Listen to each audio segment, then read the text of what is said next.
সবাইকে টিউটরস ভিডিওর পক্ষ থেকে স্বাগতম। আজকে আমরা আমাদের গণিত বইয়ের সপ্তম অধ্যায় অর্থাৎ সরল সমীকরণ নিয়ে আলোচনা করব। তো এই চ্যাপ্টারের শুরুতে আমাকে যে জিনিসগুলো জানতে হবে সেগুলো হচ্ছে চলক, প্রক্রিয়া চিহ্ন, মূল, ঘাত এবং সরল সমীকরণ কি। তো শুরুতে আমরা দুইটা ইকুয়েশন নিই। একটা হচ্ছে x + 3 = 7 আর আরেকটা হচ্ছে y - 3 = 7। তো এই দুইটা সমীকরণের চলক কি? এই দুইটা সমীকরণের চলক হচ্ছে, এই সমীকরণের চলক হচ্ছে x, এই সমীকরণের চলক হচ্ছে y। কেন? কারণ হচ্ছে যে এই সমীকরণে 3 আর 7 এই দুইটা জিনিস কনস্ট্যান্ট, কিন্তু x এর মান আমরা জানি না, অর্থাৎ সমীকরণটা সলভ করার আগে x এর মান কি হবে এটা আমরা জানি না। সিমিলারলি এই সমীকরণে হচ্ছে 3, 7 কনস্ট্যান্ট, কিন্তু y এর মান কি হবে এটা আমরা সমীকরণটা সলভ করার আগেই বলতে পাই না। এজন্য বলা হয় এই x এবং y কে চলক। শুধু x y না, অ্যাকচুয়ালি যে কোনো সমীকরণে x y a b z এরকম প্রতীকগুলো দিয়ে সমীকরণে এরকম প্রতীকগুলোর মাধ্যমে আমরা চলক বুঝাই, ঠিক আছে। এরপর আসি প্রক্রিয়া চিহ্ন কি। তো প্রক্রিয়া চিহ্ন এই সমীকরণ থেকে, এই সমীকরণে হচ্ছে x + 3 অর্থাৎ এই যে প্লাস এটাকে বলা হয় প্রক্রিয়া চিহ্ন। আবার এই সমীকরণে y - 3 = 7 এই যে মাইনাস, এই মাইনাস চিহ্নটাকে বলা হবে প্রক্রিয়া চিহ্ন। সিমিলারলি যেমন আরেকটা ইকুয়েশন দেখি, যেমন 2x = 4। তাহলে এখানে 2 আর x এর মাঝখানে চিহ্নটা হচ্ছে কি? গুণ, অর্থাৎ এখানে প্রক্রিয়া চিহ্ন হচ্ছে এটাই। এরপর আসি সমীকরণের মূল কি। আচ্ছা, আমরা এখানে একটা সমীকরণ দেখলাম যে x + 3 = কত? 7। তো এখানে আসলে x এর মান কত হলে এই সমীকরণটা সত্য হবে? যেমন এই x + 3 = কত? 7। তাহলে x এর মান কত হলে এই সমীকরণটা সত্য হবে? যেমন আমরা মান বসাই, যেমন x এর মান যদি 2 বসাই তাহলে হবে 2 + 3 আর এদিকে হচ্ছে 7। আচ্ছা, 2 + 3 = কি 7? না, 2 + 3 is not equal to 7। আবার যেমন 5 বসাই, x এর মান 5, তাহলে 5 বসালে 5 + 3, তাহলে 5 + 3 is not equal to 7। কিন্তু আমি যদি x এর মান এখানে 4 বসাই, x এর মান যদি আমি 4 বসাই তাহলে হবে 4 + 3 = কত? 7। হ্যাঁ, ঠিক আছে, 4 + 3 অ্যাকচুয়ালি কত? 7। তাহলে এই সমীকরণের মূল হচ্ছে কোনটা? 4। এই সমীকরণের মূল হচ্ছে 4। সিমিলারলি এই সমীকরণের মূল কত হবে? অর্থাৎ y - 3 কত বলছে? 7। y - 3 = 7। আচ্ছা, y এর মান যদি আমি 5 বসাই, y এর মান যদি 5 বসাই, 5 - 3 = 7 হবে না? 5 - 3 = 7 না, কারণ 5 - 3 = 2, 2 is not equal to 7। তাহলে y এর মান হবে অ্যাকচুয়ালি এই সমীকরণে 10। অর্থাৎ আমি যদি y এর মান 10 বসাই, 10 - 3 = 7, অর্থাৎ 7 = 7, ঠিক আছে। তাহলে এই সমীকরণের জন্য আমার মূল হচ্ছে 10। তাহলে মূল কি? মূল হচ্ছে এমন একটি নির্দিষ্ট মান যে নির্দিষ্ট মানটির জন্য সমীকরণটি সত্য হয়। এবার আসি আমরা ঘাত নিয়ে। ঘাত, আচ্ছা, আমরা এখানে একটা সমীকরণ ধরলাম যে x + 3 = কত? 7। তো এখানে x এর পাওয়ার কত, অর্থাৎ x এর উপরে কত আছে? x এর উপরে আছে 1। আবার এই সমীকরণে y - 3 = 7, এখানে y এর উপরে কত আছে? y এর উপরে আছে 1। তাহলে এই 1টাকে বলা হবে কি? ঘাত, অর্থাৎ চলকের উপরে সংখ্যাটা, তো চলকের পাওয়ারটাকে আমরা কি বলি? ঘাত। যেমন একটা সমীকরণ ধরা যায় x² + 2x + 1 = 0। আচ্ছা, এখানে এই x এটাও চলক, এই x এটাও চলক। এই x এর উপরে ঘাত হচ্ছে 1 আর এই x এর উপরে ঘাত হচ্ছে 2, অর্থাৎ সর্বোচ্চ ঘাত কত? 2। এটাকে আমরা ঘাত হিসেবে ধরে নিতে পারি। তাহলে এই সমীকরণের ঘাত 2 আর এই সমীকরণের ঘাত 1, এই সমীকরণের ঘাত হচ্ছে 1। এবার আসি সরল সমীকরণ জিনিসটা কি। আচ্ছা, সরল সমীকরণ যেমন আমরা উপরে দুইটা, এখানে তিনটা ইকুয়েশন দেখতেছি। একটা হচ্ছে x + 3 = 7, আর একটা হচ্ছে y - 3 = 7, আর একটা নিলাম x² + 2x + 1 = 0। আচ্ছা, সরল সমীকরণ হচ্ছে সেই সমীকরণ যার ঘাত হচ্ছে 1, অর্থাৎ যার ঘাত হচ্ছে 1। আচ্ছা, এই সমীকরণে x এর চলকের ঘাত কত? এই x এর ঘাতটা হচ্ছে 1। আচ্ছা, এই সমীকরণে চলক হচ্ছে 1 y আর y এর ঘাত হচ্ছে 1। আর এই সমীকরণে হচ্ছে চলকের সর্বোচ্চ ঘাত কত? 2। আচ্ছা, তাহলে এটা সরল সমীকরণ, এটা সরল সমীকরণ, কিন্তু এটা সরল সমীকরণ নয়, কারণ হচ্ছে এই সমীকরণের সর্বোচ্চ ঘাত 2, কিন্তু সরল সমীকরণ হইতে গেলে সর্বোচ্চ ঘাত কত হবে? 1।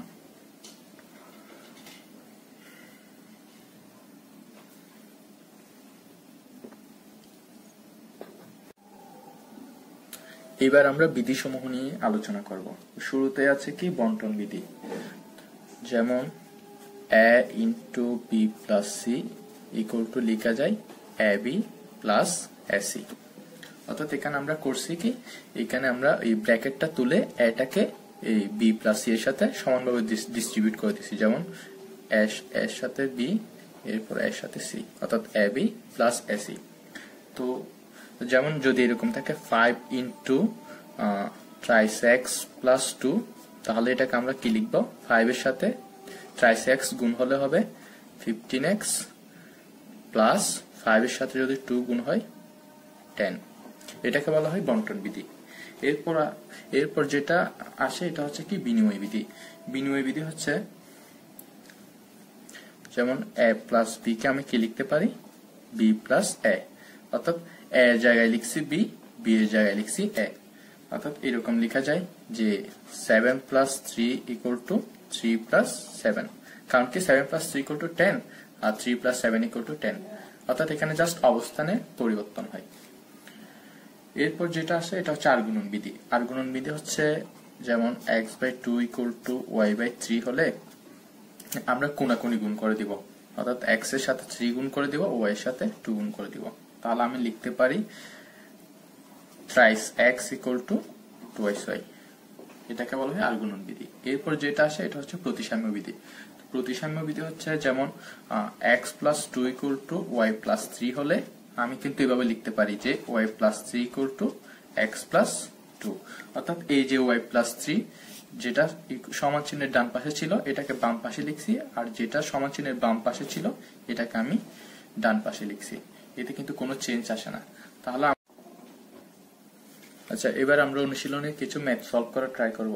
শুরুতে যে ম্যাথটা আছে এটা হচ্ছে 4x plus 1 equal to twice x plus 7, অর্থাৎ এই ম্যাথটা সলভ করে আমাকে এখানে x এর মানটা বের করা লাগবে।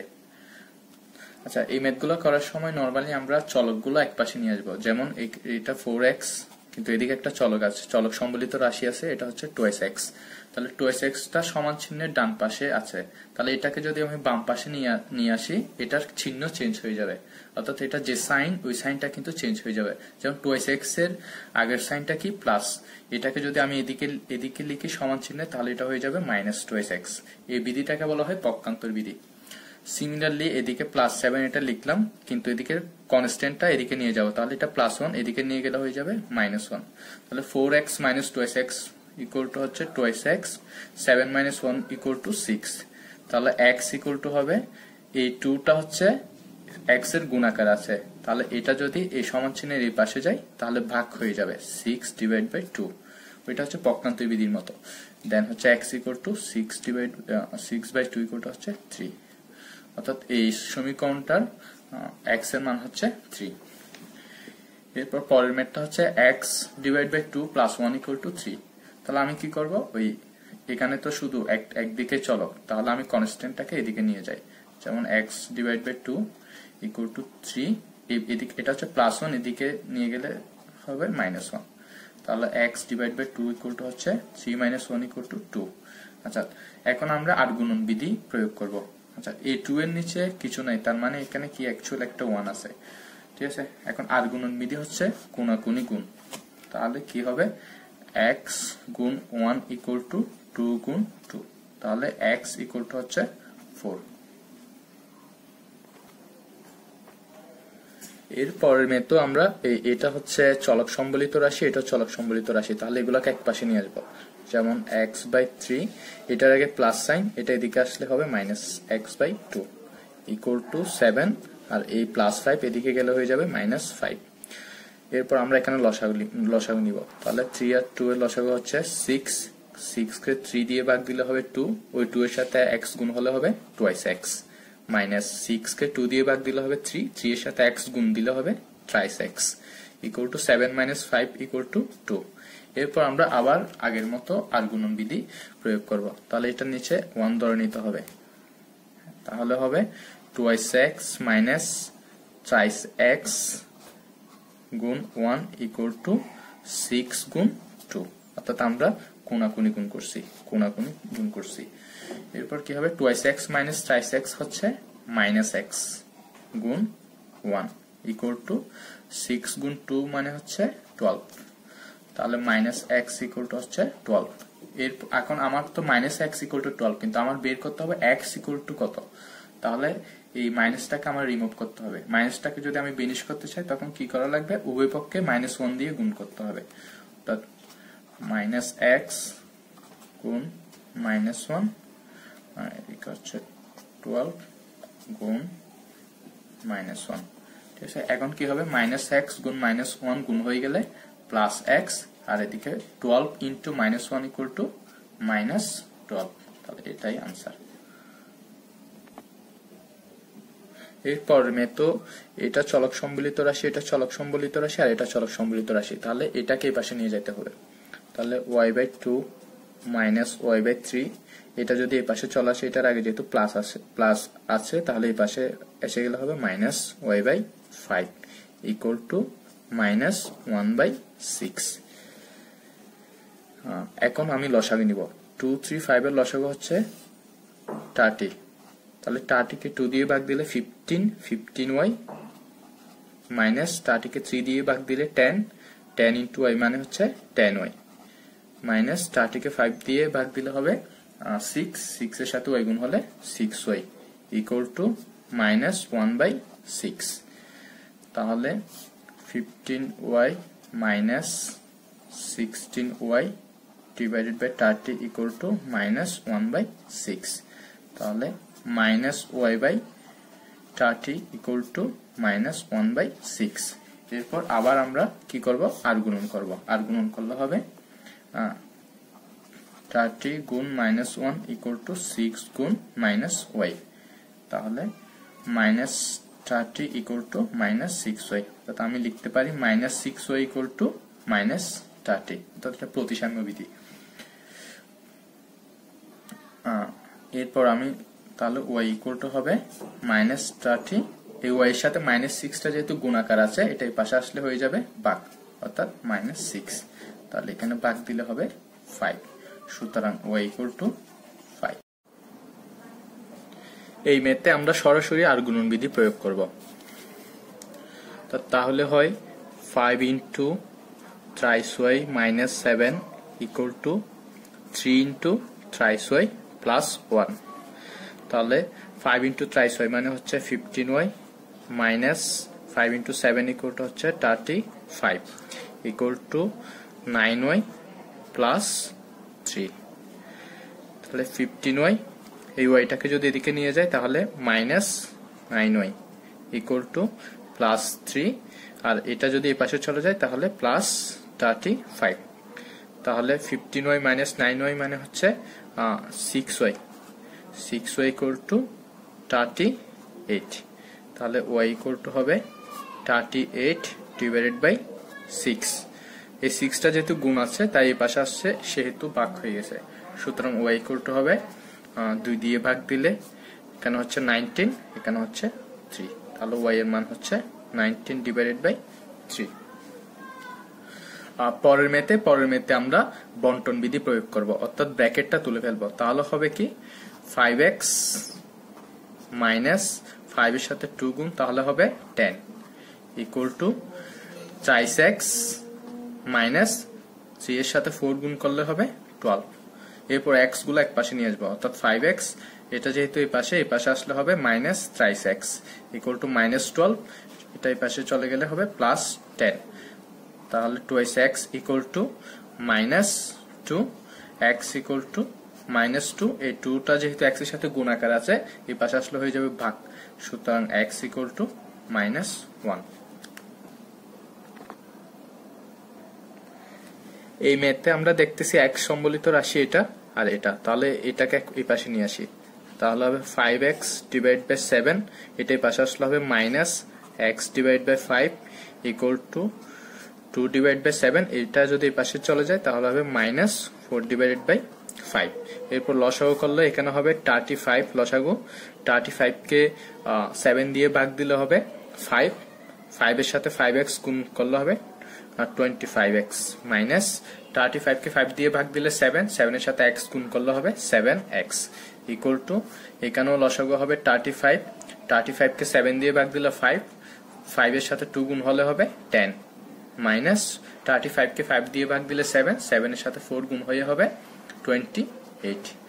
এখন হবে 35, এখানে হবে 18x, ইকুয়াল টু এটা হবে 35, এখানে হবে -18।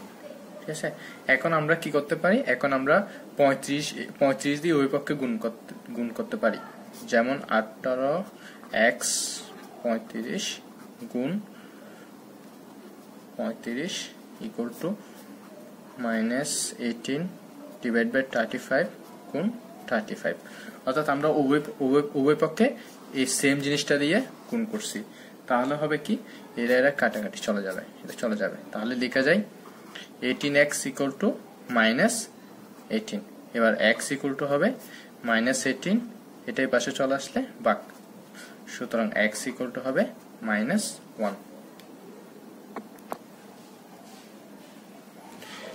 এই ম্যাথে আমরা কি করব, 2, 3, 5 এর লসাগু নিয়ে নেব। তাহলে 2, 3, 5 এর লসাগু নিলে হবে, লসাগু হচ্ছে 30, তাহলে 30 কে 2 দিয়ে ভাগ দিলে হবে 15, 15 ইন্টু x প্লাস 1 মাইনাস, এরপর 30 কে 3 দিয়ে ভাগ দিলে হবে 10, তাহলে 10 ইন্টু x মাইনাস 2 মাইনাস 30 কে 5 দিয়ে ভাগ দিলে হবে 6, 6 into x minus 3 equal to 2।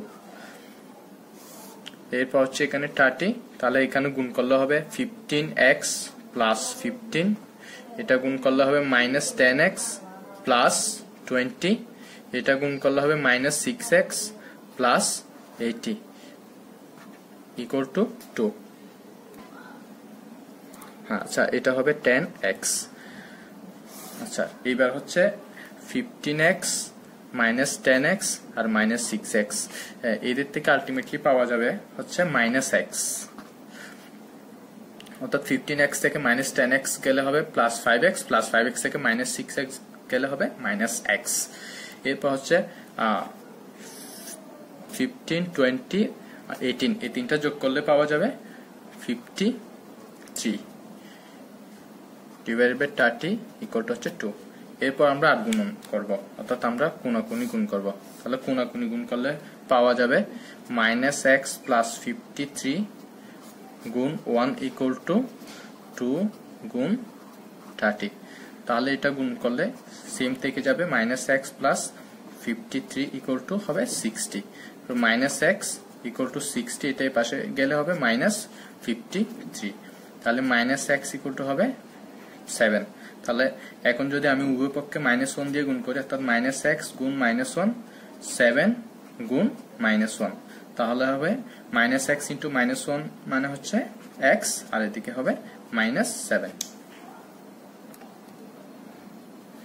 এই ম্যাথে আমরা সরাসরি গুণ করে দিব, অর্থাৎ z এর সাথে z গুণ করলে হবে z স্কয়ার, এরপর z এর সাথে +2 গুণ করলে হবে +2z, এরপর -1 এর সাথে z গুণ করলে হবে -z, -1 এর সাথে +2 গুণ করলে হবে -2 ইকুয়াল টু এদিকে z এর সাথে z গুণ করলে z স্কয়ার, z এর সাথে -2 গুণ করলে -2z, +4 এর সাথে +z গুণ করলে +4z, +4 এর সাথে -2 গুণ করলে -8। এরপর হচ্ছে z স্কয়ার প্লাস 2z থেকে -z চলে গেলে হবে z -2 equal to z square -2z আর +4z মিলে হবে +2z -8। তাহলে হবে z স্কয়ার প্লাস z, এই z স্কয়ার আর 2z এই পাশে নিয়ে আসলে হবে -z square -2z equal to -8, এই -2 এই পাশে গেলে হবে +2। হ্যাঁ, এই তাহলে +z স্কয়ার -z স্কয়ার কাটাকাটি, আর -2z আর +z থেকে আলটিমেটলি পাওয়া যাবে -z, আর এদিকে আসবে -8 +2 ইকুয়াল টু -6। তাহলে আবার উভয় পক্ষে যদি আমরা -1 দিয়ে গুণ করি, অর্থাৎ -z গুণ minus one equal two minus six গুণ মাইনাস ওয়ান। অর্থাৎ উভয় পক্ষে আমরা কি করছি, উভয় পক্ষে আমরা মাইনাস ওয়ান দিয়ে গুণ করছি। তাহলে minus Z into minus one equal to হবে প্লাস জেড, আর minus six into minus one equal to হবে প্লাস সিক্স। এটাই সমাধান।